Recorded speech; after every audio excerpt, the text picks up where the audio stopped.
at lunch. You are looking live. Live at lunch. Live at lunch with Ott and Hanny on 104.5 ESPN, Baton Rouge. What the hell's going on out here? Now, here's Jimmy Ott and Charles Hannegriff. Yeah, for some reason or another, you sound a little taller on radio. Is it live? Is it live? Is it live? From the DraftKings Sportsbook at the Queen Casino, downtown Baton Rouge. Welcome to the Monday edition of Live at Lunch, 104.5 ESPN Baton Rouge. Charles Hannegriff, Jimmy Ott, Max Gotro, Jordan Kitchens back in the studio.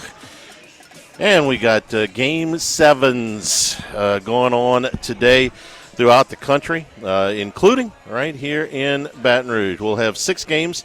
First one starts at 2 o'clock, Oklahoma and North Carolina. LSU will play at 8 o'clock tonight against Little Rock. That other late game is Southern Miss and Miami. Other SEC teams today, Ole Miss against Murray State, Tennessee against Wake Forest, as we try to set the super regional round. Gentlemen, good morning. How are you? Good and bad, Charlie. I mean, it's what the hell has happened to the NCAA tournaments? March Madness and the baseball. They flipped the script. Little bit of they flipped the script. We had way Cinderella's dead in March, and in May, I mean, Cinderella's alive and well. This is the first time. What the hell is going on? Theory? If I don't. No, I short of a sample size. I don't have a good theory for it. Vanderbilt and Texas going out. This is the first time that the top 2 seeds have been knocked out. Top 1 seed. Okay, the first. Let me do it. The second time since the seeds, we went to this format in '99, that the top 2 seeds were eliminated in the regional. First time ever the number 1 seed did not make the regional final for Vanderbilt. So yeah, we've got some unprecedented stuff happening here. And I don't have a good theory for it. Vanderbilt won the SEC tournament last week. They were playing well. Come on, man. Teams are not. Come on. I never figured that they would lose to a team like Wright State. But that's not reality. That's not reality. What goes on in Hoover. That's just teams aren't trying. A lot of teams aren't trying. Okay. I mean, they were playing well before that. They had won their last 3 series. I got it. They were playing well. That's why they got the number 1 overall seed. And okay, they but let's pat ourselves on the back just a tad. And there's no team in this. There's no. Vandy is far weaker than previous overall number 1s. We thought that there was no dominant team out there. We've been saying that for well over a month. Yeah. So I mean, 1 through kind of 10 are kind of interchangeable. Yes. And so, but you got a better draw, or did they? I mean, geez, hello. How long I've been trying to post on Twitter? I've been trying to post on Twitter. I don't know how long. I don't know. When Gordy started making me, 10 years, something like that. Has it been? That's about how long I've been. By far the most. March 2011. So it's been 14 years. Jeez, how time flies. I would have said like 5.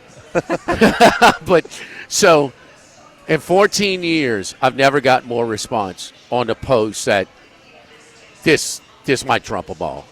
And that is the Wright State coach pulled his pitcher with a no-hitter, 74 pitches. Yeah. If 74, 76, I just put 75. I can't remember which. I think it was 76. That's about right, yeah. It was 76. I posted 75. What are you doing with a 3-0 lead? I have you gave the game away. Good explanation. And then they come back and beat them again. They did. After they drop in a loser's bracket. So Vandy went 1-2, and the coach gifted them their 1. They did. Now, they got a little unlucky yesterday with the ground rule double, but you shouldn't put you shouldn't have over the fence. You shouldn't have put yourself in that position. I mean, they were down 5-1 late. You shouldn't be down to Wright State in your park in an elimination game. And LSU yesterday, they were set up as good as you can be set up. For the first 2 games of the tournament, I mean, they played immaculate baseball. I mean, they really did. They win the 2 games by a score of 19-0. They didn't make an error. They allowed less than 1 base runner per inning. They played the game about as well as you can play it. And yesterday, about as easy a game to analyze as you can get. How do you win baseball games? Two easiest ways: dominant pitching, timely hitting. You walked 11 guys, and 8 of them scored. And on the other side, you left 10 runners between the second and the fifth inning. You left 2 in the second. You left them loaded in the third and fourth. You left 2 in the fifth. There's your ball game right there. You do that, and I don't care who you're playing. So there's not a whole lot of, this play turned it, or this play, or this pitching change, or this umpire's call, or anything. No. You didn't hit with guys on base, and you walked a ton of people. That'll get you beat every time. And like I said, I don't care who you're playing. I do think that they lacked focus yesterday. Take your pick as to why. You were expecting to play Dallas Baptist, and you end up with Little Rock, who you drummed the other night, and who's got a losing record, and you figure they're out of pitching, and they were. Starting pitcher had an ERA in conference play over 10. Oh, I didn't know that. And overall, even after last night, I think it was still 8 even. So you're not. It ain't like you're looking at Liam Doyle. It's not like you're looking at Kyson Witherspoon. It's not like you're looking at J.D. Thompson or Hunter Elliott. I mean, you're looking at a guy whose ERA is in the stratosphere. Did that give them a false sense of security or whatever? And you go out there unfocused because of that? Charlie. Yeah, that's part of it. They know the credentials of their opponent. But it's a regional I understand. final, and you're lacks maturity. That's correct. That's correct. You lacks killer instinct, lacks maturity. Your job as a coach is in the locker room is for you to get your team to respect your opponents. Number one, it's old as dirt. Anything, but that's hard to do. Mm-hmm. I mean, it's not hard to do. Has it been any harder? 7.5 run favorite. Yeah. In a regional final? They've never lost to a 4 seed. In all of the regionals that they've hosted, they've never lost to a 4 seed. Okay, well, tell me how many times you've seen a 7.5 run favorite. How can't remember in a tournament where a 7.5 run dog has won? They won twice yesterday. Yeah. They were a 7.5 run dog to Dallas Baptist. Yeah. I can think of 2 that we weren't getting point spreads back then, but I can think of 2.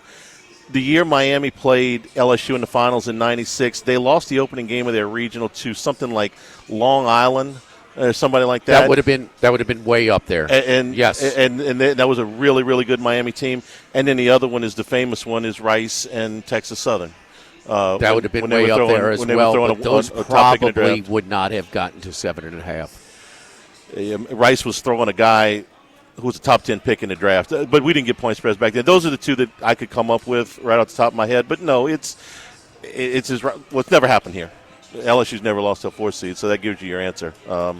No, I was flabbergasted that they lost last night. I mean, we can criticize a team for not being ready to play because they didn't respect their opponent. But, damn, we've never seen this type of lopsided matchup. No. You don't think that some of those other teams were just so much better? Then it's these teams that limped in and threw out a guy. Maybe it was Georgia Tech who threw out a guy with a 10 ERA. I mean, but we talked about this team coming in, and then this team coming out of the losers bracket, who you already shut down. They are human, and I'd expect a much different team, tonight. LSU with all the teams that are vulnerable, and nobody's beat. With those 2. And it's hard to say because these lineups are not great that they faced. And the Dallas Baptist, maybe Anderson was that good. And I think he was. Man, Charlie, in watching all the games this weekend, LSU's got the getting off the bus perception. Who's got a 1-2 punch like that? I mean, high level.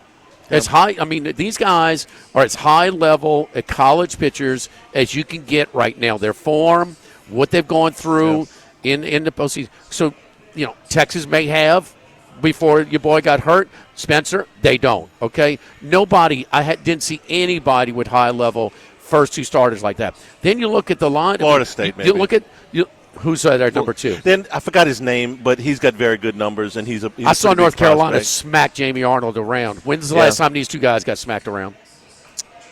They haven't really. Okay. And Anderson had one bad start. That's it. Smacked around like that? No, he gave up 5 runs in like 6 innings or something like that. Okay, that's as bad as it gets. That's the worst, yeah. All right. And then they got guys that are 6'7" or whatever coming out the bullpen throwing 100. Mm-hmm. You know, like the more than one. multiple guys. And then you got the lineup. You got, you look like you got like Aaron Judge at the plate, and the other guys, you got speed. Your fielding percentages your statistics speak for themselves. They've got the roster. Yeah. But their approach at the plate, that's your deal, and it's just flawed. It's flawed. I wonder a little bit of it with the upperclassmen. Sometimes the draft gets in your head. You get down toward the end and you start pressing a little bit with the draft on the horizon. I'm not saying that's what happened. I'm saying that I've seen that before. Maybe that, especially with Jared Jones, who's going to be, a pretty high pick. He's been fighting it for a month. He's hitting 217 since the beginning of May with a pile of strikeouts. Maybe that's in his head. I don't know. Maybe it's something else. Maybe it's mechanical. I'm not a coach. I can't look at it and say, well, he's doing this or he's doing this, but something's up. So the pressure, I can't tell you. Or maybe they just played a lousy baseball game last night and that happens sometimes. No. Last night they did. And they weren't ready to play. No. They weren't focused. They took the opponent for granted, and they could have gone through that without, and still have won. And normally that would be the case, but they didn't. The other team, the timely hit, did they not? Well, they scored more runs with less hits, and so the free. But they're just not grinding opposing pitchers. They're not. They're not at all. And that's a big deal. And even though they're gone, they're lost. All right, in Texas, the number 2 national seed, and we know about how they just haven't been the same since they lost their guy, and it's kind of it not. And they also ran into a really good team who's been doing it for a long time this year, and it's no super surprise that Texas San Antonio came out of that regional. I picked them to do so. But the thing is, just Schlossnagel, they don't swing at bad pitches. They don't get themselves out. And they're going to make you come into them, and they're just going to get into the bullpen. And it's just I don't know. And last night, that's nothing new. That's not last night. Yeah. That's something you've been on for just too many easy outs, getting yourself out, fly balls. Flawed. Yes. Oh, 11 flyouts or pop outs. Who was the guy that swung straight? I mean, it looked like a driller's diamond softball swing with the bases loaded and 2 outs. I mean, pops it straight up. Oh, that was Fry, and he's one of their best hitters. I mean, he's really been playing well. That was a pretty bad at bat, and he popped it right up to the shortstop. Let me ask you a question: did you, after 5 innings, the score is 6-4? Did you think they were going to win? Everybody does. I absolutely. How many times have we seen LSU? I thought they were going to win in the 8th inning until they gave up the 4 runs. Oh, okay, well, you dug yourself. But all the way into the 8th inning, I'm like, they're going to win. They'll pull it out. I've seen this so many times where Smoke Laval used to say this when he was coaching at Northeast. He says LSU does this sometimes. They go out there and they kind of go through the motions, and sometimes it's just not there. And then they kind of yawn and stretch it in the 7th inning. They just beat your brains in. I've seen that. I can't tell you how many times. I really thought it was going to happen last night. And it's college baseball, too. And so I was thinking about this last night where I see all these teams come back. For instance, Oklahoma State goes into the 9th inning, they're down 2. Well, they hit a gazillion home runs in Athens, and they hit a couple, to tie it and walk it off in that one. I mean, but the one that sticks out to me is Kentucky and West Virginia. Well, Kentucky is coming out of the losers bracket. Their pitching is spent. And West Virginia here has, won the regular season, and this is the regional that LSU is matched up with. It didn't surprise me that they were down 12-7 in the 7th or 8th and still came back and won. Didn't even need their last at bat in the 9th. They got 6 in the 8th. In the 8th. I mean, they gave them some free passes, as worn down pitching does, but they're just. It didn't surprise me. I mean, you see where, at some point, this Arkansas Little Rock pitching is going to just serve it up. They're going to give us some free passes. No, it was not. That was, I don't know what the end game was, but I would say down 2 in a 6, LSU's still favored to win. They were. Somebody sent me that. I forgot what it was, but yeah, they were. They were still a favorite, and I thought they were going to win. I really did. It was they were minus 210 to win it at 6-4 in the 7th. Minus 210. Minus 210. Yeah. And I thought that they were the visiting team. And they were the visiting team. That's right. All right, we'll come on over here to hey, got some people all over here. Some baseball fans in town for the regional. And, man, you got 8 o'clock first pitch, so got to kill some time. So come on over here to the Queen, man, and we're watching French Open right now. We're watching a replay of the of Jack's tournament yesterday. We're watching a softball is already underway in Oklahoma City. Why are we not playing till 2 o'clock today? Oh, hey, look! Don't start with me with the schedule. I've had people in my ear all weekend, and I don't have any good explanations for it. Why is LSU playing 8 o'clock? The networks, Well, at least 2 of these teams that play tonight are going to have to play Friday, Saturday, Sunday. Somebody's got to have to, yeah. So somebody's got to come back. Why is LSU the visiting team again? We go through this a lot of years too. Whoever's been the visiting team the most amount of times is the home team in the next game. And Little Rock is. And we hate the rule, but it's been the rule forever. And it's got nothing to do with rain. Imagine that. No. There were no games that were pushed back.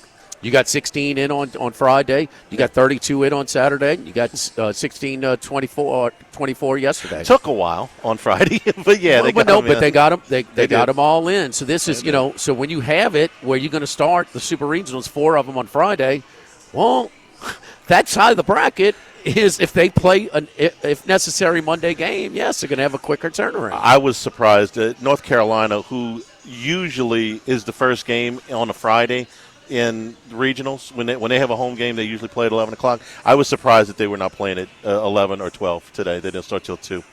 Absolutely. And I thought Tennessee might or Ole Miss might get that mid-afternoon spot, and neither one of them start until 5 o'clock. Knoxville in the Eastern time zone?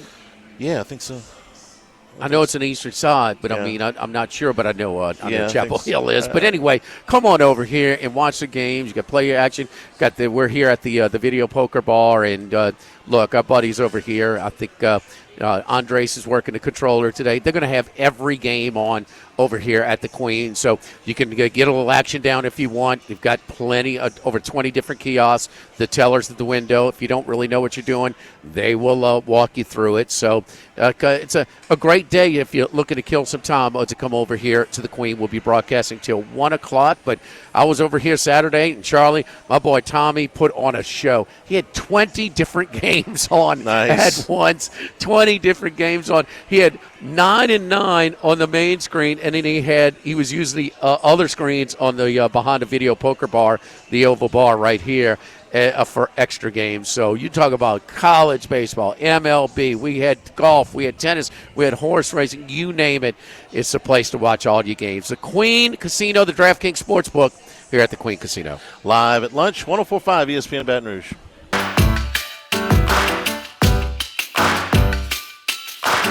Live at lunch with Ott and Hanny from the Queen Casino on 104.5 ESPN Baton Rouge. Remember, you can always get the show on demand, LouisianaSports.net, 104.5 ESPN.com. And new Handycast will be, later.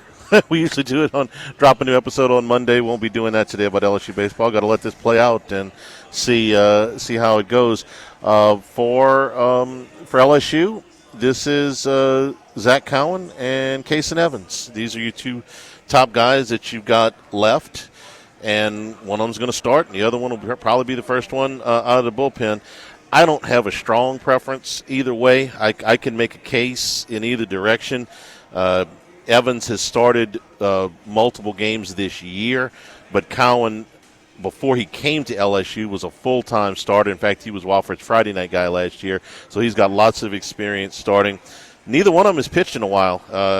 Cowan hasn't pitched since May 15th against South Carolina, and Evans pitched the day after that on May the 16th against South Carolina. Neither one of them went very far. Cowan pitched an inning and 2/3, and Evans pitched an inning and a third. more so than the length of time since they pitched is how they pitched coming down the stretch. And Cowan, who was about as good a pitcher as there was in the Southeastern Conference from February to, say, May the 10th, struggled a little bit down the stretch. He gave up 2 runs in a third of an inning in one game to A&M, 2 runs in a third of an inning in a second game to A&M, and gave up 4 hits and 3 runs in that inning and 2/3 against South Carolina, He did pitch very well in the Arkansas series. He pitched 3 shutout innings there. Evans, the inning in the third against South Carolina, he did not give up any runs. The second of his starts was not the one at A&M. I thought the line score was a little bit worse than he pitched. The one after that against Arkansas, I didn't think he pitched as well. So those are your 2 guys. They have been, for a while there, I would say for maybe 2/3 of the season, they were LSU's biggest asset. I think at one point they had pitched in every SEC win except one, and that was well deep into April.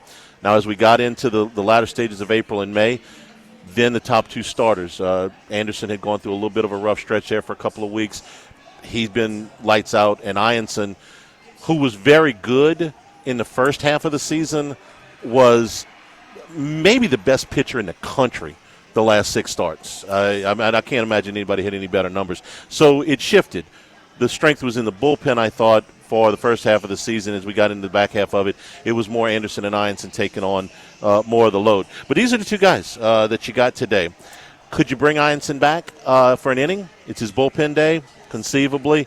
Max, you brought up a good point during the break. Some of these teams, actually it was on the air, that some of these teams that play today are going to have to play on Friday, so you definitely rather not do that. But once you get past Evans and Cowan, I'm going to get a little nervous. If you get to a third pitcher today, it's going to have to be somebody that steps up. So that's kind of where I'm at with LSU's pitching. Well, we haven't seen Evans in a while, Charlie. I don't want to get ahead of things here, but next week, is Evans the number 3 starter, or is it Newt still? I would say it's probably Newt, but that depends. You know, they had the luxury of getting through the first 2 wins of this series without having to use either one of these guys. Is that going to be the case next week? If, let's say, you got to Friday's game, whoever you play in West Virginia, and Evans comes in relief. Cowan comes in relief of Anderson or Ianson, whoever starts. I guess Ianson will start the first game. It doesn't really matter in the Super Regionals because they're both going to pitch. So let's say Ianson pitches 7 innings, and it's a close game. And so Cowan comes in, and he's got to finish. And let's say Saturday you've got another close game. Well, Evans is going to come in relief of Anderson. So now if you don't have to use him, then Jay's got a decision. I would say Newt, but I don't know.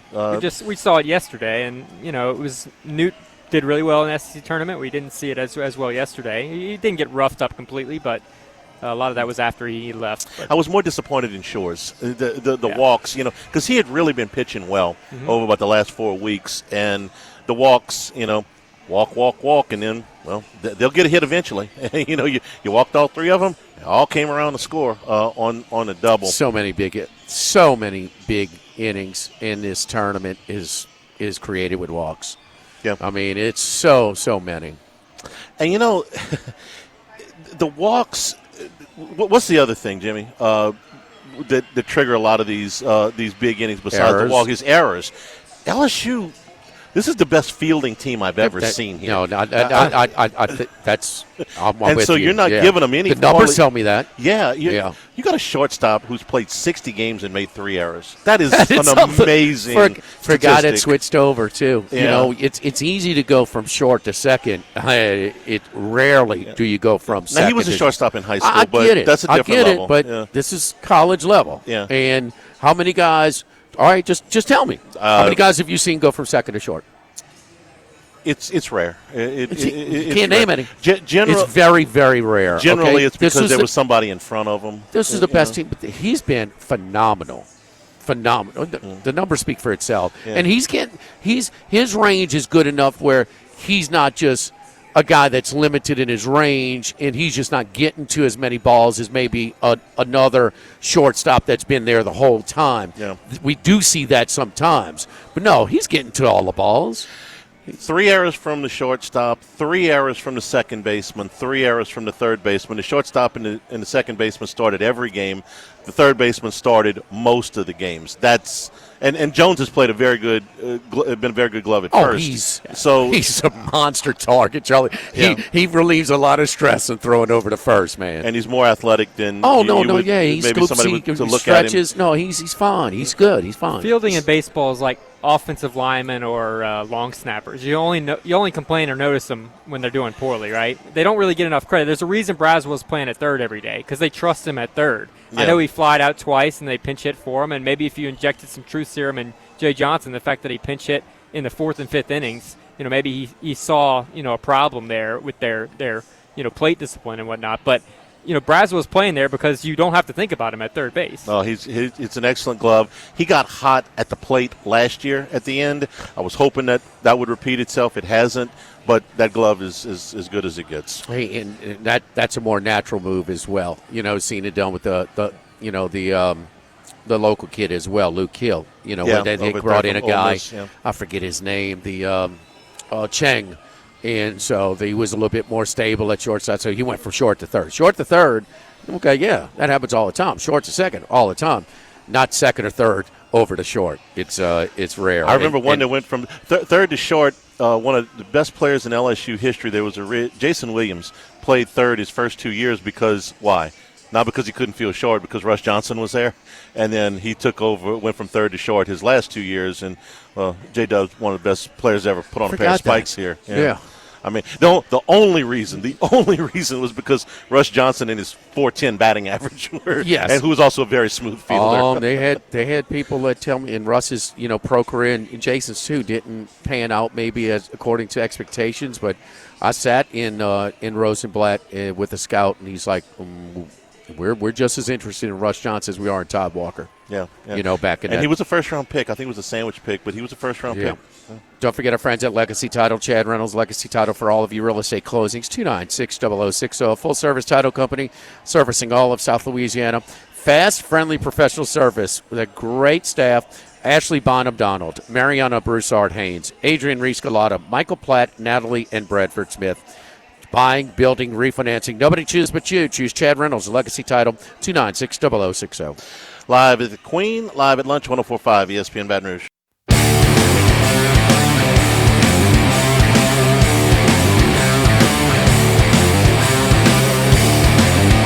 Jimmy, Charlie, and Troy. Three best buddies sitting around talking sports bets. Let's welcome in Troy Macker from Bet Rivers. Troy, how you doing, buddy? How was your weekend? Well, it was good. It was pretty busy, and they got a chance to watch a little bit of college baseball there at the end, but it was a pretty fun weekend. Well, we're in the heart of the college baseball hotbed down here, and especially with another game. And, man, it is, I had a chance to speak to you off the air earlier, Troy, and it has flipped the script.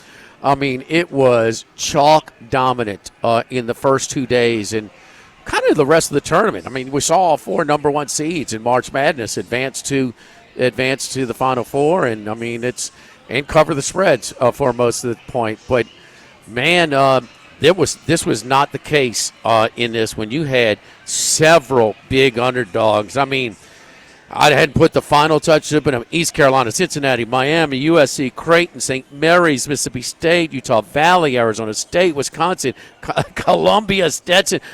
I go on and on. I mean, it was big dogs, and it went through this past weekend as well. Yeah, so I will say that on a lot of those games you mentioned, we didn't take massive losses simply because, we don't take a ton of action on heavy underdog college baseball plays. Maybe a little bit in live, which I've been very happy that we've been offering some more live opportunities for this tournament.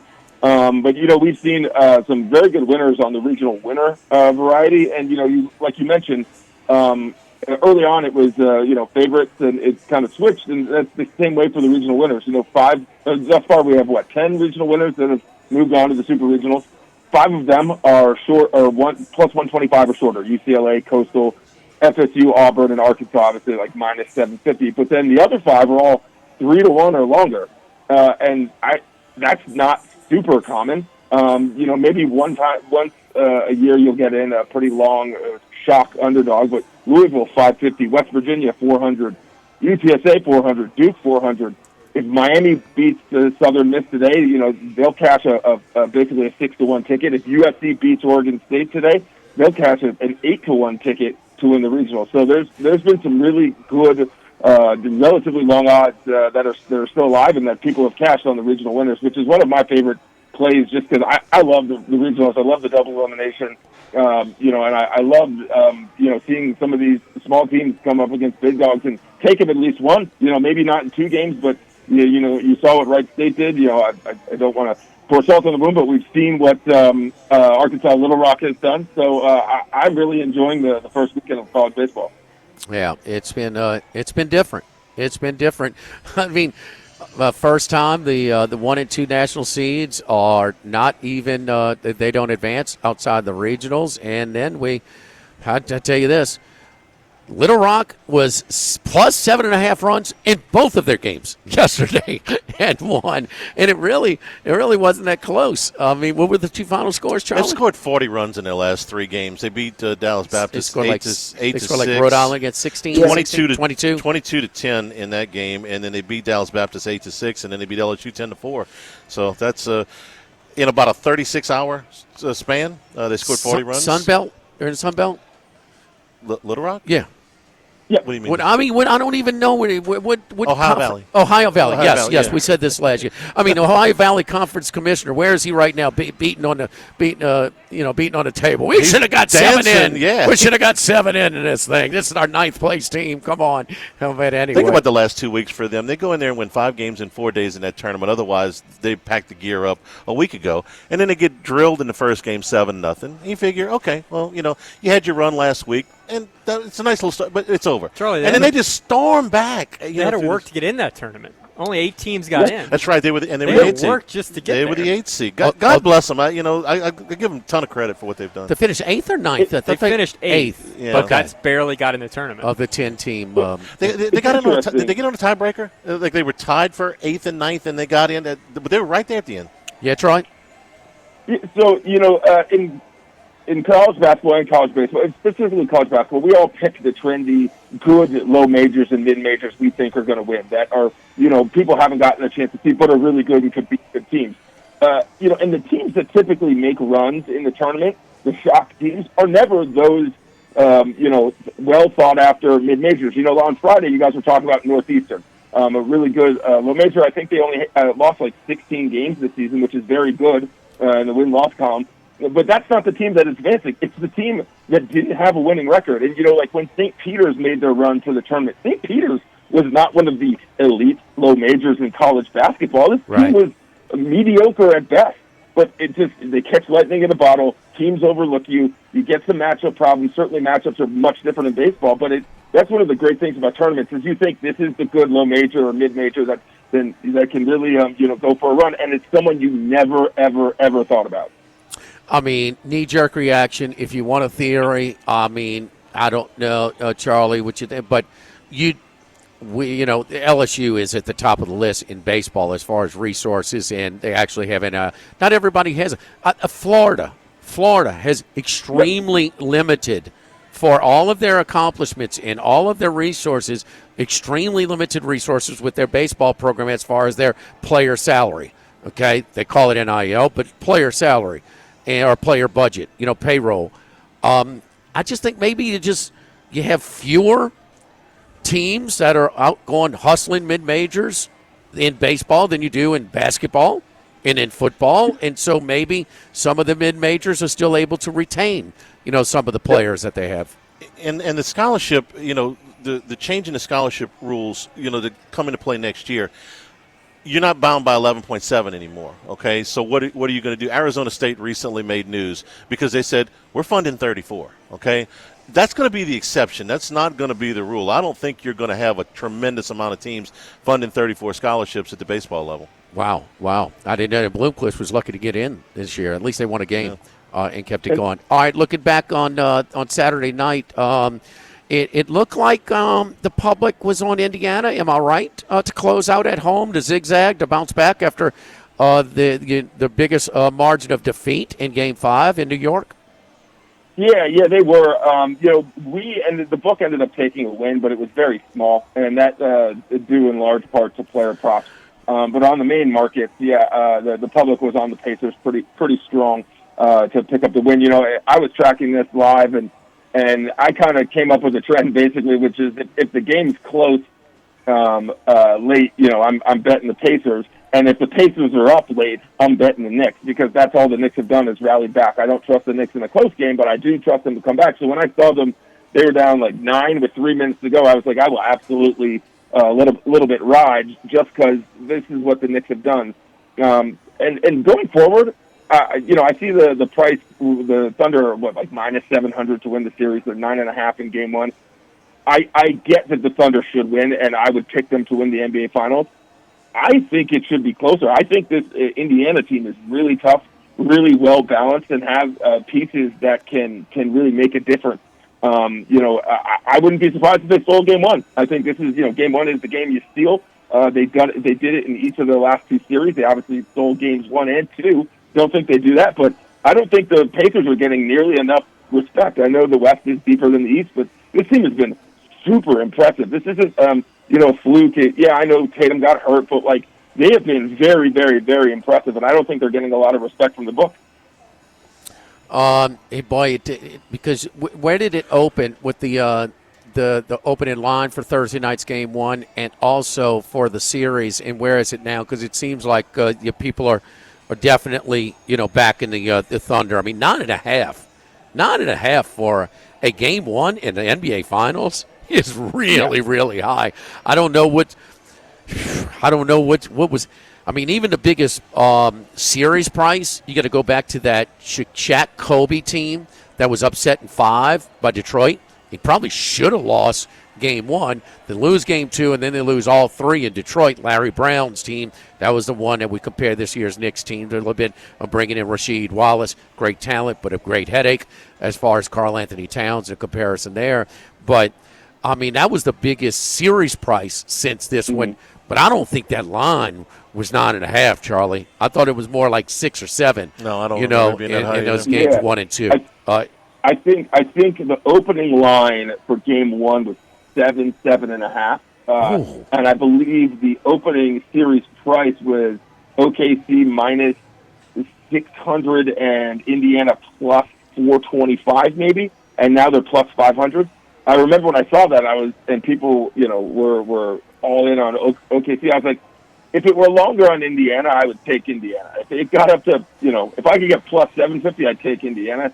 But, right now it's at minus 715 for OKC, plus 500, and that has gone in the direction of OKC. Great stuff, Troy. We appreciate it. Thursday, when we talk on Friday, we'll get a recap of number 1, but it looks like all Oklahoma City steam right now. The what is it? The teams that don't pay the salary tax, the non-salary tax teams, the highest combined television markets that we've had. We looking at 48 and 25. I think 72, 48 and 24. 72. So, hey, look, maybe the NBA can survive outside of New York City. They're hanging the banner now at Madison Square Garden. Max, where you went, they're hanging it right as you walk in. Second-round champions. Yes. Second-round champions, baby. Let's hang the banner up in the Mecca. There you go. Troy, we appreciate it, man. We'll talk to you Friday. Thanks, guys. Have a good one. All right. Don't forget our friends also over over here at DraftKings Casino. Come by and see us here at the DraftKings Sportsbook at the Queen Casino. Tommy's over here right now. We got a little football on, a little French Open, a little softball. They are playing right now in Oklahoma City. Oklahoma on the ropes, huh? They got one. How many they got to win to get to the championship series now? 2 more? Did they beat Oregon last night? You know what? I forgot to look. I was watching the baseball game. I forgot to look. They got beat. I know they got beat once. Yeah, they got beat. So, and I was listening on the show over here, and I said, now the parity is we got parity in softball. Okay, come on. Can until you break a 4-year winning streak of winning it all, no, you don't have parity just yet. I think they've won 8 of the last 12 and 4 in a row or something like that. The ULL transfer is kind of getting hit a little bit. She did get hit. We were watching the game together the other day. She got hit. Twice, though. I don't think this is like their best team of the run, but they're still plenty good. They're still alive, right? Yes. Okay. Oklahoma won last night over Oregon. Yeah. So how many? They have to win 2 more to get to the championship? Texas Tech tonight. Then they would play an if necessary game. Is that right? Oh, so they're gonna have to beat that stud pitcher. Canada. She's trying to pitch the whole tournament. And she can. I'm mispronouncing her name, but it's something Kennedy. I think it's how you. I'm mispronouncing it. She's awesome. Don't forget our friends at Downtown Dana Brown. Dana Brown at the law offices of O.C. Brown, your law firm for a lifetime, 343-1111 and ocbrown.com. You take advantage of that initial consultation. It's free. Yes, indeed. Free initial consultation. That's the way we'll let you know. We'll come on in. We'll assign you to the attorney that is specializes in this particular situation. We'll let you know if you have a case, if you don't have a case. Just shoot you straight and then move forward from there. Another thing about getting a traffic accident, man, they do everything for you like they did for, I got my car totaled. Well, I don't know what I need to do. I need to go see. They set you up with the doctor's appointments. They set you up with this. They handle all the paperwork. They deal with the insurance companies. Take care of everything because it is a lot.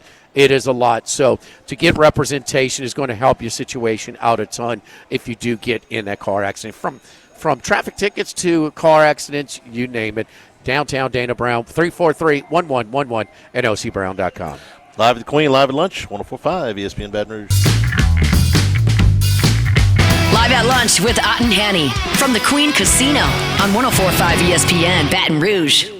So if you're wondering, and I'm certain that you are, if 4 seeds have ever won regionals before, they have.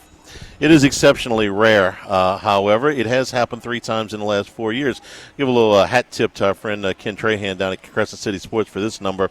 Since 1999, there have been 400 regionals. 9 4 seeds have won it. That's 2.25%. But it's happened in the last 3 years. Evansville last year, Oral Roberts in 2023, and South Florida in 2021. Also won regionals out of the 4-hole. So it's happened 9 times. Stony Brook was one of those in 2012. Lord knows we remember that year. And the first team to ever do it was Missouri back in 2006. So when Fresno State win it all as a 4 seed? That was 2008. They were one of these teams. You didn't mention them. I was just wondering. I didn't go through all of them. Fresno State in 08, Stony Brook in 12, College of Charleston in 14. Fresno State beat Georgia in the championship game. They did, won the whole doggone thing right out of the 4-hole. If you're wondering about Coastal Carolina, they were not a 4 seed when they won the national championship. I want to say they were a 2 seed in their regional that year. Pretty sure that. When they hosted as a 2. They didn't host. No, they were on the road both times. Yeah, I forgot where they went. What regional were they at?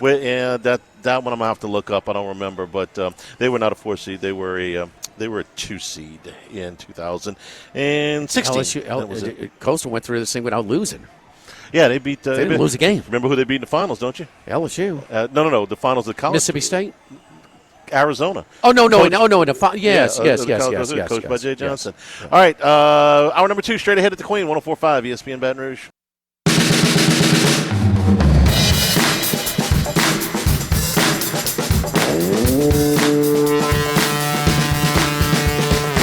Live at lunch with Otten Hanny from the Queen Casino on 104.5 ESPN Baton Rouge.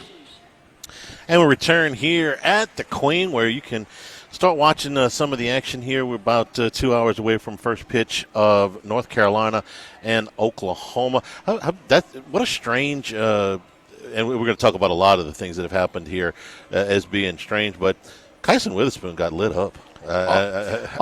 Did you watch it? I didn't. I just saw the his 7 runs in the second inning. His fielding would really let him down too. Okay. Do you have the how many of the runs were earned? I didn't know. I didn't, Okay, I didn't check it. I can find it, but I was just shocked. No, that's why. That's why. I mean, they were talking about it, and I watched it. But it's all set up. You know what? He's kind of a dry-looking guy, but that dude can manage. Skip Johnson. Oh yeah. Okay. Well, I'm a fan. I mean, boom. His pitcher is completely. All over the place. All over the place. 2-0 count, he goes in. All of a sudden he's just popping. I don't know what he's saying. He's a baseball guy, man. He is managing his team through this regional, giving them a shot. Because they after coming through the losers bracket and losing, having it set up, taking a chance, and boy, the little brother, what's his name? Malachi pitched. He pitched great. So did Cade Crossland yesterday, who had been getting lit up. But you saved Kyson, and they burned up Knapp, and it was kind of the home crowd got to, they put the ball in play just enough to where the field, it was. 6 of the runs were unearned out of the 9. Skip Johnson said this. He talked to his team after, and he said, I told him, this is as bad as we can play. Yeah. We can't play any worse. Even with the 6 unearned runs, he gave up 10 hits and 3 walks, which is unusual for him in just 4 innings of work. But Malachi Witherspoon pitched great, and Cade Crossland pitched great. This is exactly the opposite of how Oklahoma has gotten here the whole year. Kyson has been the monster, and then it's fallen off a little bit. We have backed Kyson Witherspoon. We've gone against him in the other games, pretty much. This is a general rule of thought, and this has been nothing a completely opposite of script, like the whole damn tournament, Charlie. Give me some of these numbers. Not the whole tournament. This is so much more underdog friendly. Give me some of these numbers from Friday, because there were some just monster numbers. So, 32 games on Friday, okay? And, all 16 regionals play 2 games apiece, so 32 games. And we're talking a lot of 1-4s matchups. And you're talking like minus 700s plus, 480 type of stuff, all in from. So 2 of the games were basically picks. West Virginia and Kentucky and Texas, San Antonio, Kansas State. You had 11 underdogs win outright. East Carolina beating Florida. Cincinnati beating Wake Forest. Miami beating Alabama. USC beating TCU and beating their ace. The guy that was throwing 100 was a $2 favorite. Stetson beating NC State. Beating like 9-0 right out there. Creighton beating Kansas. Here's some big ones. St. Mary's over Oregon State in Corvallis as a 4 against a 1. Columbia, a 4 against a 1 in Hattiesburg against Southern Miss. Murray State, a 4 against a 1 in Oxford. Arizona State beats Cal Irvine. The biggest one, I think, Utah Valley beating Oregon. Controversial call, and it had repercussions as well because they went to review. They said it was a malicious contact by the Oregon base runner, so he's out for the following game. Oregon, one of my favorite teams to advance, a team that won 16 of 18, was so good at home, just light it up, and they're 2-0. Yeah. Don't win a game. To Utah Valley and Cal Poly. Yes. To do the. Now you saw the call, okay? What did you think of the call? He came high. He didn't slide. Okay, that was my big came high problem. and didn't slide. And this is sort of it's not just at home plate. It's second base. Base runners are not sliding. It's automatic. It was automatic forever, and just not sliding. The other thing, Charlie, we saw the game in Athens, the regional end on a technicality. There's some of these, and we usually see this in Hoover every year. Okay, here's the rule, safety at the college level, and it's just like, what? We saw a couple of again this year, that killed a rally because it's automatic double play, runner advances back to third, whatever, first and third. Back, the whole bit, completely kills a rally. And you see it in some of these. And then you saw where strike 3, last out, but the ball gets away. And because the catcher moves toward the first base dugout to get the ball, the wild pitch, the double first base, the first baseman moves to the one closest to foul territory. Well, when he establishes that, the base runner's got to go to the inside bag. He didn't. The ball game ends. Duke and not Georgia because they already got knocked out. Duke and Oklahoma State. Yeah, Oklahoma State. My thing on the call was, and if you didn't see it at the plate, catcher standing up, the guy goes into him, he goes in high. I thought because he didn't slide, he should have been called out. What I didn't like was catcher was blocking. Well, the catcher's blocking it, and the ball goes off of his glove and goes all the way to the backstop. I didn't like that he got thrown out of the game. Okay, I got no problem with him being called out. When you throw the kid out of the game, and I understand they're bound by the rule. I don't like the rule, I guess. Well, okay, these guys are only enforcing the rule. They are, and they said, "Listen, this came from Pittsburgh," is where that's right. The thing was. But I don't like that you're throwing a kid out of the game for that, because not only that kid had 17 home runs for the season. He's going to miss the next game in a regional. I don't like that. No, it's horrible. I don't like that. No, I got no problem with him being called out. That's okay. A big piece. I mean, and they know that kills their enthusiasm. Wait a minute, we got to come out. We got to win 4 straight, and one of our best players is out. Yeah. That guy had 17 home runs on the season, man. That's a big. He's second on the team. I think he and the other guy had like 30. They had like 50 between them. But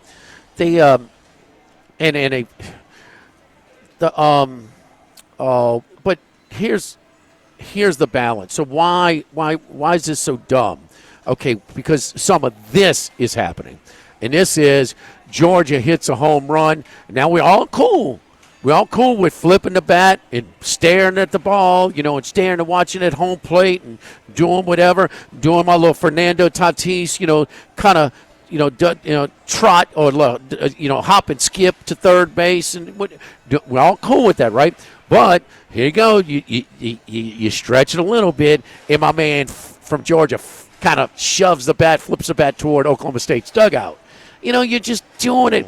I had another a base runner who, I forget what game it was, going from first to second, is a ground ball to second, but he reaches down like he's running, but he tries to distract the fielder. Yeah. They haven't worked. So you got where a lot more of this chippiness in this college on-campus setting, you can have it more. Mingione and Vitello seem to be in the middle of it all the time. Okay, and it's, at some point, the consistency there. I mean, because, they're trying to the gamesmanship or whatever. So you have some of that as well. And so where do you draw the line and, that type of stuff. So, but that these guys are going, it's not some guy there who's going to be affected by the crowd. Because those crowds, I mean, do you see the Coastal bullpen when the ball's hit there in the fence and they're screaming at the left fielder? Was it the dugout? I mean, I think it was LSU's bullpen or the fans right there. Oh, they look on the opposing, the third base bullpen. You're kind of asking for. I mean, it's going to ignite at some point. Mississippi State, Florida State was a very raucous, back and forth. Between those two teams, for sure. And there were some controversial calls, that in that game as well. State got a tough call in that one. But, no, the biggest one that it cost them the game because the runner in Oregon had to go back. Yeah, all the way to first base. Yeah, so he's at third with less than 2 outs. No, he's back at first, and they don't score. So you erase his run. He would have scored, putting the ball in play. It cost him the game. Cost them the regional, really. Because if you win that one, I think they would have been a hard out. I loved Oregon in that regional. I just did not see them. They don't even win a game. So, look, I love TCU in the regional up at Corvallis, and their ace, who was just phenomenal all year, got demolished by a pretty light-hitting USC team. I think it was you said Tommy Lepore was basically had an All-American type season at TCU, and I think you had the sound up wherever you were watching it. They said, "Is this the USC team?" Yes, they said, "Wait, what's this? Is the California small ball team?" Yeah. So all of a sudden, man, they just rocking like. I mean, it was kind of out of nowhere. And a pretty good offensive club for TCU scored 3 runs in 18 innings. But this is the appeal of the college game compared to Major League Baseball. And you see some base running. You see, it's just less refined, but also you're seeing way more variance. And we've seen it usually on the big stage in Omaha, but you're seeing it a lot of the Kyson Witherspoon's going into as tough of environments all season long on the road and shoving it down people's throats. That game he pitched at Georgia was Athens. one of the best ones. NFL draft night. Yeah. And he shoved it down their throat. Just look at that. They hit the most home runs in Athens. The Rooney on Squeeze Play said, I know Athens has had the most runs scored, but I think Oregon, Eugene, is playing the smallest of all the 16 sites. Well, they hit how many games did they play in Athens? They hit 6 home runs a game. Yeah. It's bombs away. I've called games there. It's a bandbox. In a league full of hitters' parks, it's as hitter-friendly as any of them. It's unbelievable. So, to go in for Kyson Witherspoon to go in there against that lineup and just button your shirts, man. Come on, bro. Easy. Yeah. So, but they feed the trees. They got it going on there. The pickup trucks and in left field line and Pete Taylor in Hattiesburg. Yeah. Conway had its own thing. I love it. It's fun. It's really it is fun, and it's a little. Have we lost that a little bit with the new box? Are they trying to recreate it with some of these field level seats and things like that? Or right? I don't think that's got anything to do with atmosphere. It's got money. Okay, yeah. but the bullpen is in the damn stands. I'm glad that they got it. I'm glad they got it out of play. I was really hoping that they would put both of them out beyond the walls, but they did in case Sarah. And maybe that was intentional. That you're trying to unnerve the opposing bullpens. It's coming. Sure. You need to have a little security over there because it's coming. Yeah, it's coming. The wrong guy's going to say the wrong thing. They already have. Yes. They already have. It's just coming. One player's going to respond. He's going to react. Yeah. We've seen some great Monday games over the years.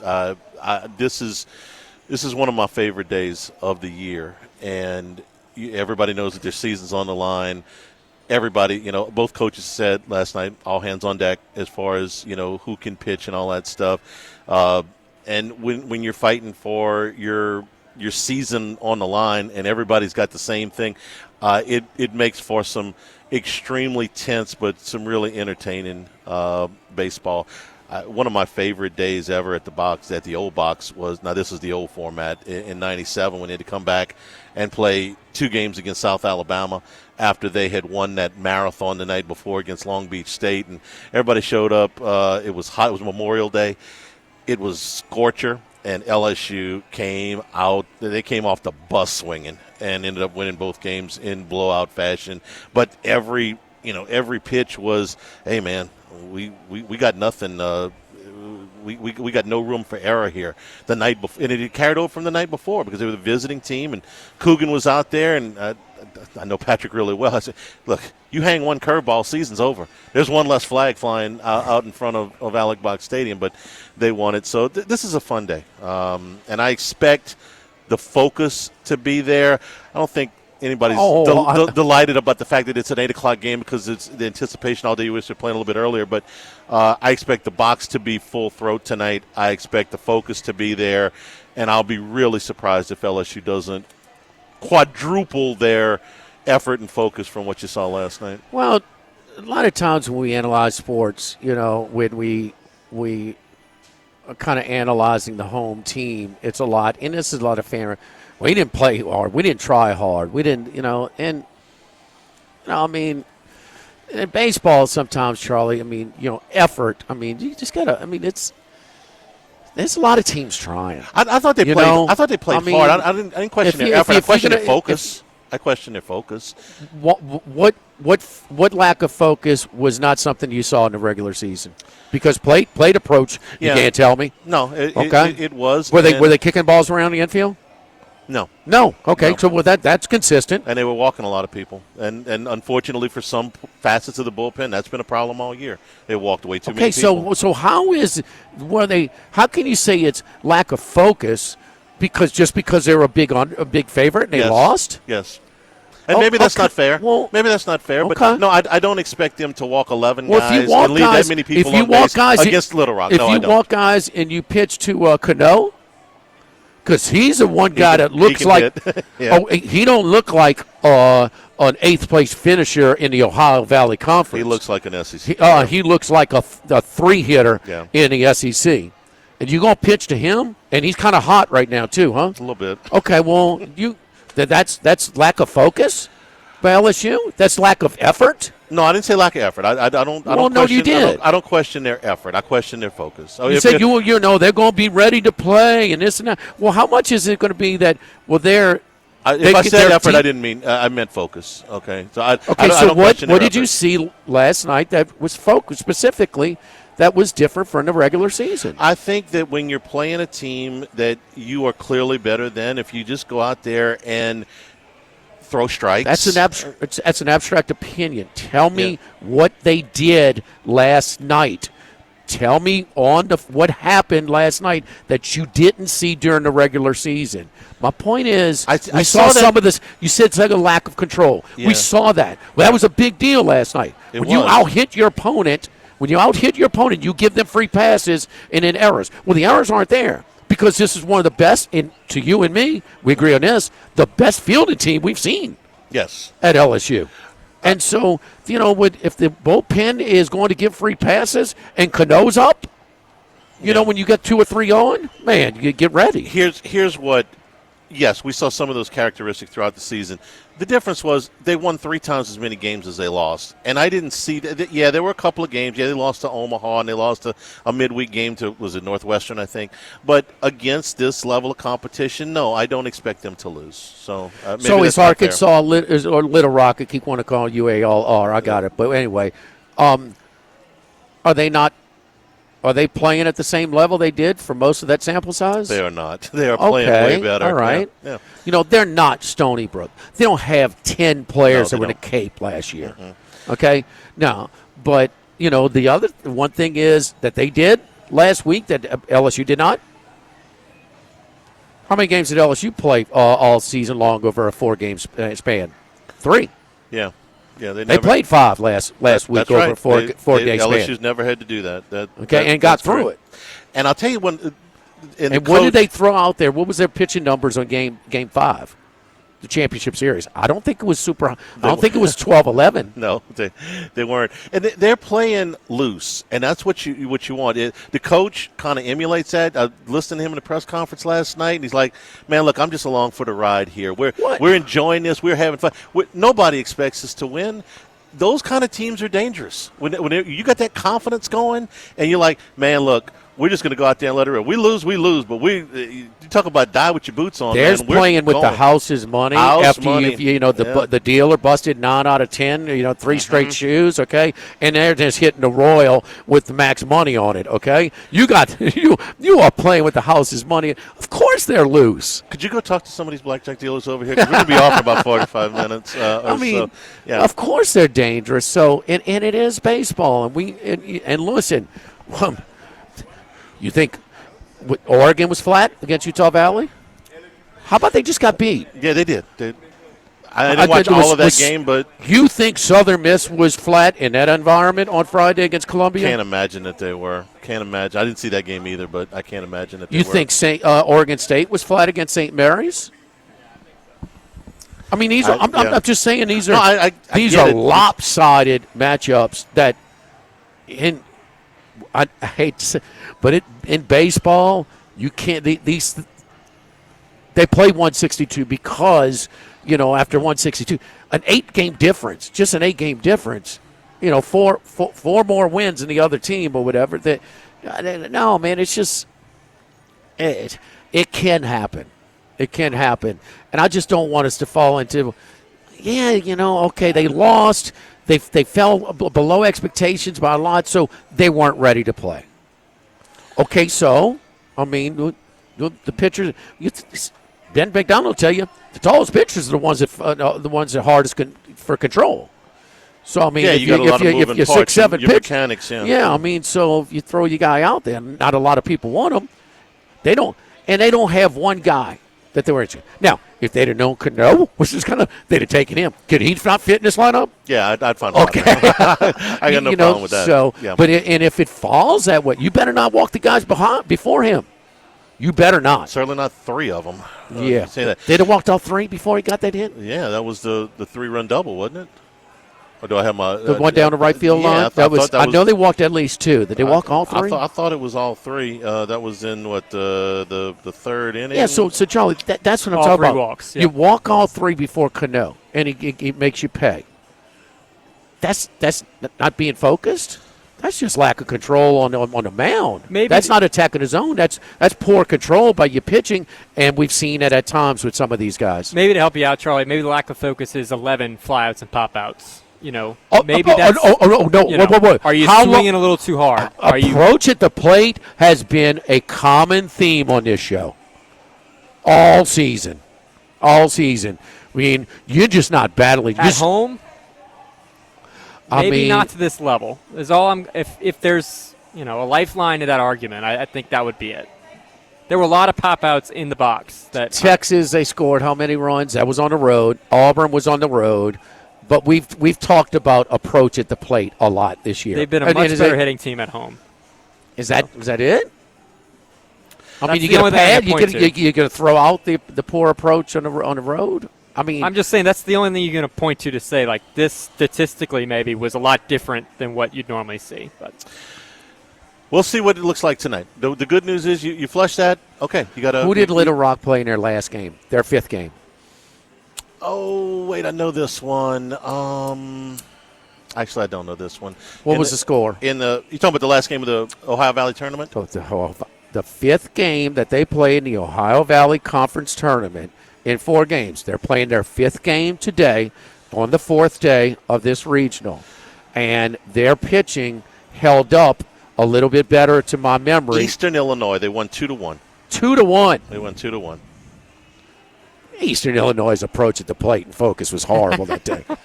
We're brought to you by the Thibodeau Store, 900 St. Patrick Highway in Thibodeau. New specials on the website at doitbest.com/Thibodeau Store. Window unit air conditioners, lots of pool supplies.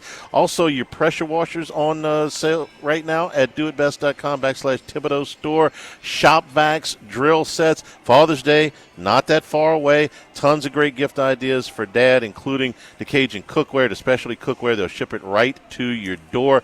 That's available to you at the Thibodeau Store. Crawfish and jambalaya pots, big green egg cookers. We love that, plus all of the accessories that go with them. Patio furniture on special right now. Bathroom sets, lawn care. Look, man, they got a lot of stuff in this store. So you got to check them out at 900 St. Patrick Highway. Place. You're going to be able to Matt's find something best for call Dad. ever. Yes, Pierre Parts Store and the Thibodeau Store. Again, 900 St. Patrick Highway. And doitbest.com/Thibodeau Store. Live at lunch from the Queen, 104.5 ESPN Baton Rouge.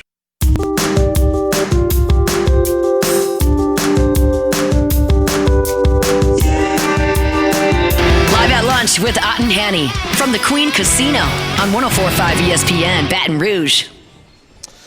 And a return here at the Queen. We're also brought to you by Louisiana Health and Injury Centers, helping you deal with pain. Dr. Michael Goff and his staff done a great job for us over the years. Those aches and pains, those things that are keeping you from moving around exactly like you'd like, or maybe keeping you from getting a good night's sleep. Let them get you into an exercise, a stretching program that'll start to alleviate some things. And if you do need to move ahead with dry needle, electric nerve stimulation, cryo, ultrasound therapy, it can do all those things for you too. Airline Highway, Plank Road, Jefferson Highway near Drusilla. Dr. Michael Goff, Louisiana Health and Injury Centers. Who else do you give in the other 5 games today? Anybody that you particularly like as an underdog? We got Oklahoma and North Carolina starting at about an hour and a half. Oregon State and USC, Wake Forest and Tennessee, Ole Miss and Murray State, and Miami and Southern Miss. I think that Oklahoma, North Carolina could see a very similar game that we saw in the same place at LSU and North Carolina last year. LSU was right there. I see a team with some fight that has won, outside of their ace, and no, it's just I can see that would be not saying, and maybe North Carolina will win again, but as a a 245 favorite. I think that's a little high. I think that Ole Miss will finish and deliver the knockout blow against the upstart number 4 seed, just as they did last night.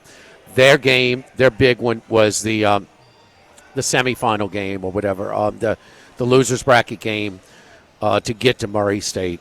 Back and forth. I mean, it was the 11-9 game yesterday, the early game. That was against Georgia Tech. Yeah, I mean, and we know last game for Danny Hall. 32 years at Georgia Tech. Yep, and 50-50 game. I mean, lead changes. I don't know, 6 or 7, back and forth.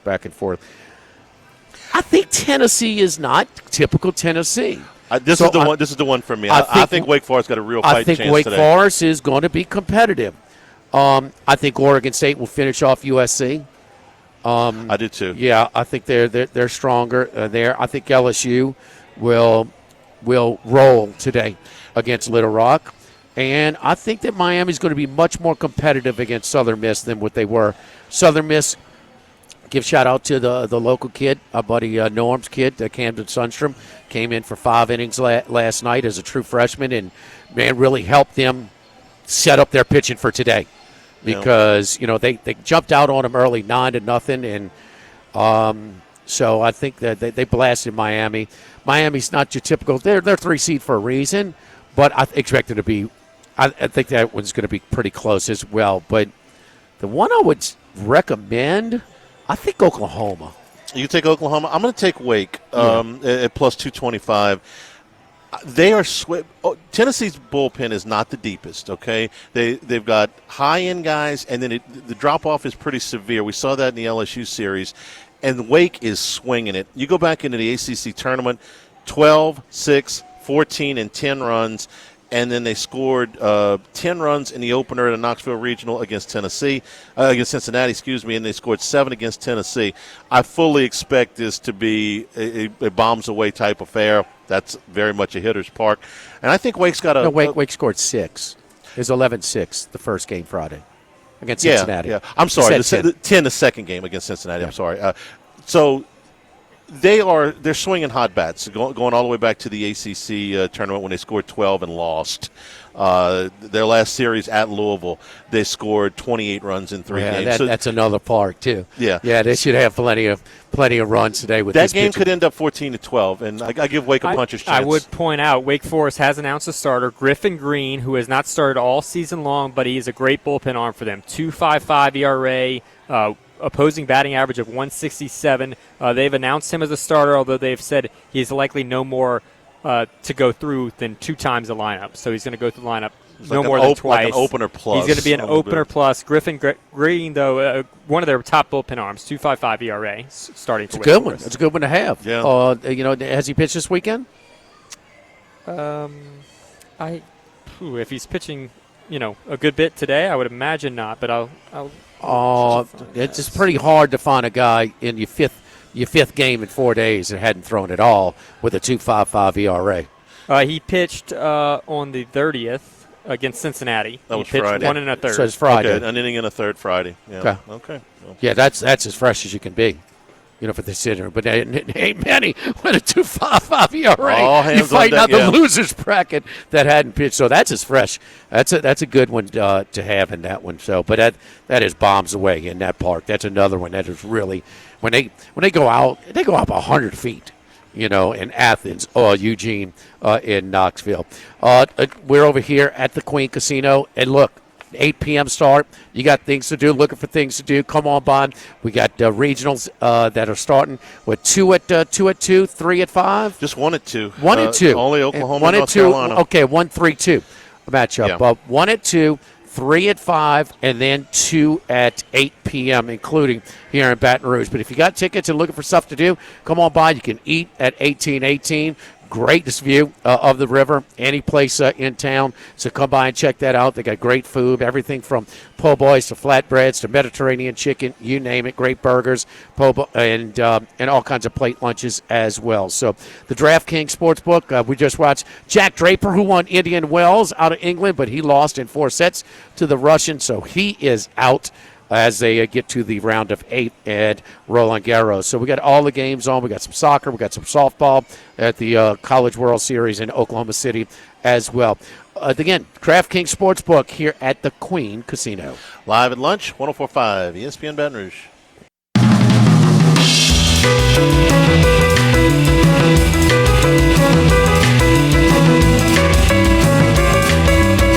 Live at lunch with Ott and Hanny from the Queen Casino on 104.5 ESPN Baton Rouge.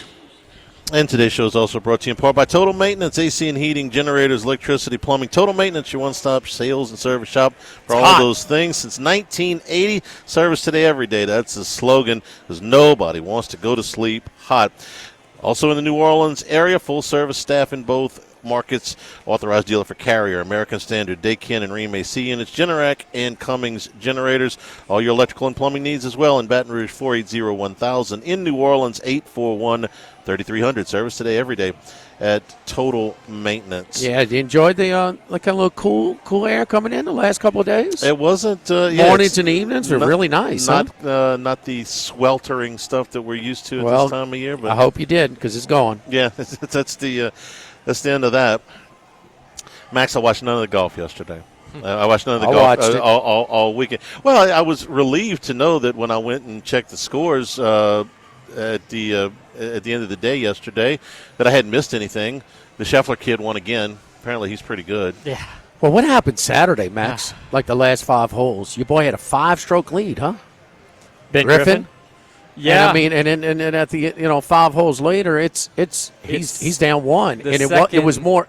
He's fun to watch. He's a shot maker, and he'll make some mistakes as well. Huh? Ben Griffin, you're talking about? Yeah, I mean he launches at the ball. Every bit of him he is hitting fully in his driver, and he's playing well right now. He's playing with a lot of confidence, so he's able to do that. But this is the second straight tournament that we've seen Scotty Scheffler kind of flip the script on Saturday. If you remember. At the PGA Championship Saturday, he made a big run on the third round in the last 4 holes, and that kind of wrapped it up there. He did it again on Saturday here at the Memorial, and it's a very difficult golf course. It was playing tough. There were only 11 players who finished under par for the tournament, and that's where Scotty Scheffler excels. So he goes into the U.S. Open at Oakmont next week, it's next week, in a really, really good spot, and he is playing the best golf since Tiger Woods. That's been obvious, but right now he's been able to do it now for a second year, which is what I question. He got off to a bit of a rough start by his standards to start the year after cutting his hand, trying to make ravioli or whatever it was. And I very much thought that might be something that could flip it. We see this in golf all the time. There's sometimes just no explanation why a golfer has a great season and never is able to match that. We've seen that with plenty of golfers over the last decade or so. But Scheffler's now made it a 2-year run, and it doesn't seem like it's going to go anyway anytime soon. All right, I'm just going to start rooting for him because it's too frustrating to root against him. I mean, what's the point? I'm tired of beating my head up against the wall. I'm just going to start rooting for him and betting on him, and well, you embrace it. I mean, I don't. You could have up plus 250, 275s, somewhere in that range. Before it started, and he after the first day. When Griffin went 7 under, he was plus 300. So you can get him, but the 9 for 9 now, leader after 54, he closes, and he just this was a course where, man, you got to be disciplined. Jack giggling when they talk about kind of staying out of this little area, staying out of that area, going for it here, but. In Tiger Woods' run, Mickelson was his biggest challenger. Is that fair? Yeah. How many of those tournaments in Tiger's run did Mickelson skip? Like the non-majors? The big tournaments you're talking about. I don't think he ever skipped a major. Okay, well, he's won. Scheffler was won 3 or 4. He skipped a major for his daughter's graduation. Very few. Okay, yes. Very few to none. Yeah. Okay? Yeah. Where's Rory? He's won 3 or 4. How many? Is Rory here this weekend? No. Was Rory in Fort Worth? No. Is Rory in the other one? I mean, this guy's going for the trumpet. He's going for the trumpeter to He don't care. Here's a guy trying to write legacy. He don't care if he's involved or not. I'm thinking Rory's going to be at the U.S. Open in a couple of weeks, right? Oh, yes. Yes, he will. He's not going to miss that Well, one. guess what? So Scotty's won how many majors? 3. Okay. He got a long way to go as far as legacy there. He's killing on all the tournaments. Where's Bryson? Where's Koepka? Where's this? Where's Mullet Man? Cam Smith.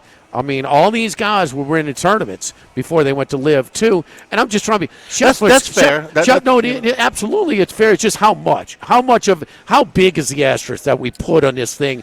Because I would just, look, those guys took the money, and who anybody listening right now, or 90% of us would secure that have that financial stability in a heartbeat. Okay, I could still go play the majors, and I could just get the money too up front. I mean, come on, man, who's not going to do that? Yeah. But that's what Rory kills me, man. You want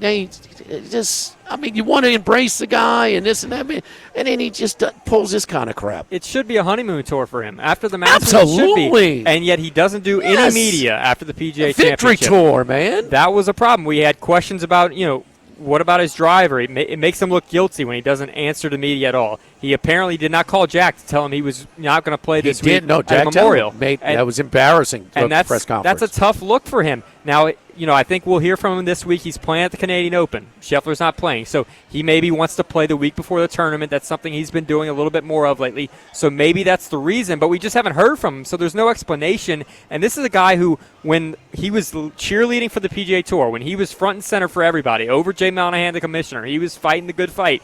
He was telling players, hey, we need to play in all these signature events. We need to do these things. And once again, it's another thing that he's kind of going against himself. He looks a little hypocritical when it comes to these things, and it's convenient. I know he won the Grand Slam, and it's easy for him. Yeah, the career. I mean, he just should be taking it. And everybody wants to love him. Exactly. And everybody gives him and has a little sympathy for him kind of being thrown out into that position where ultimately he wasn't. But man, come on, man. Just do it for the sport. He gives his detractors way too many reasons.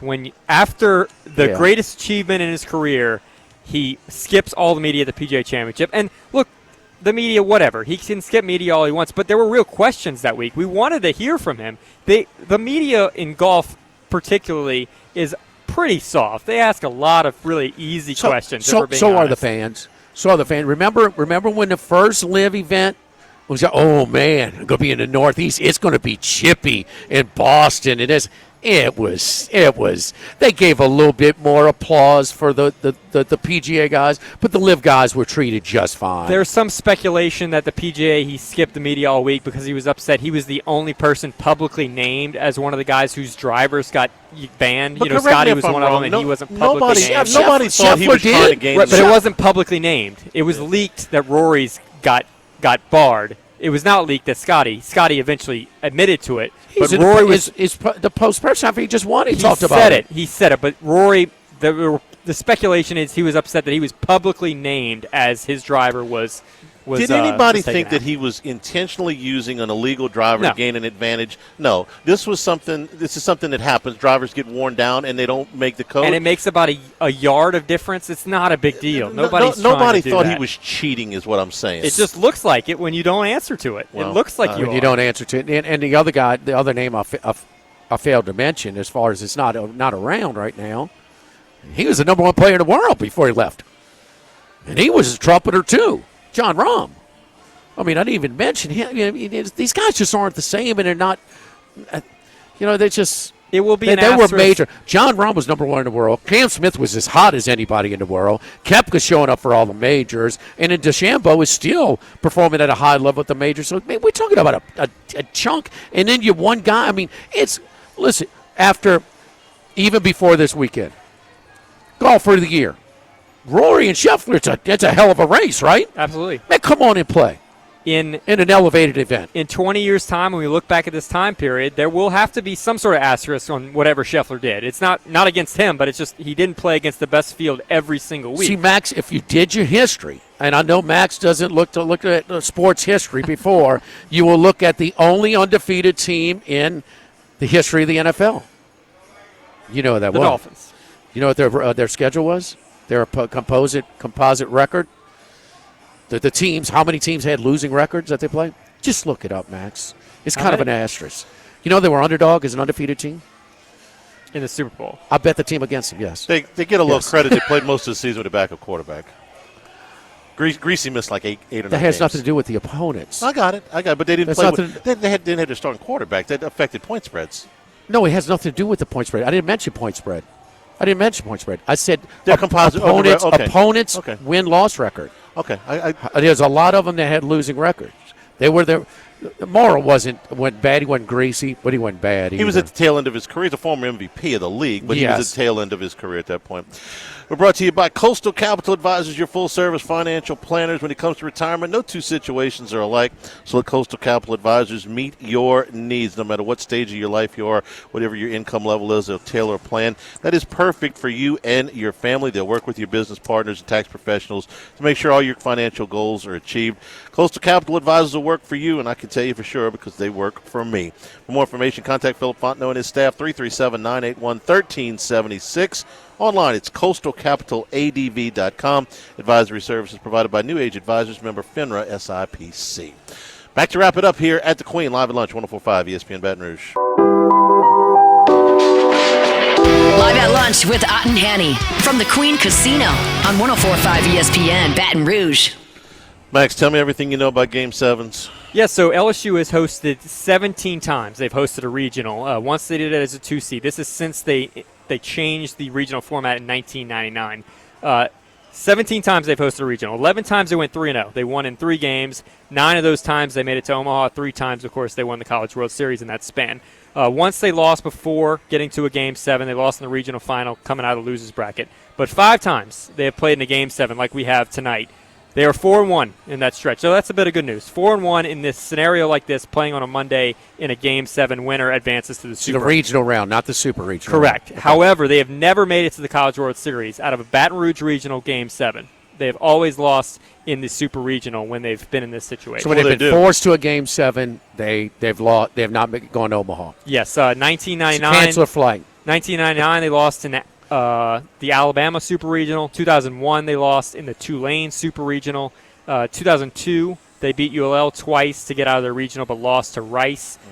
2014, they lost to Houston in Game 6 and 7, and then Rice in 2016, they lost to Coastal. So West Virginia people are looking at flights right now, huh?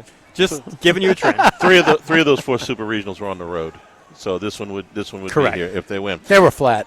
All right, let's see what the Tigers can do tonight. From all of us here at the Queen and Jordan back in the studio, I'm Charles Hanniger saying thank you and good afternoon. Stay tuned for Hunt Palmer. You know he's nervous. 104.5 ESPN Baton Rouge.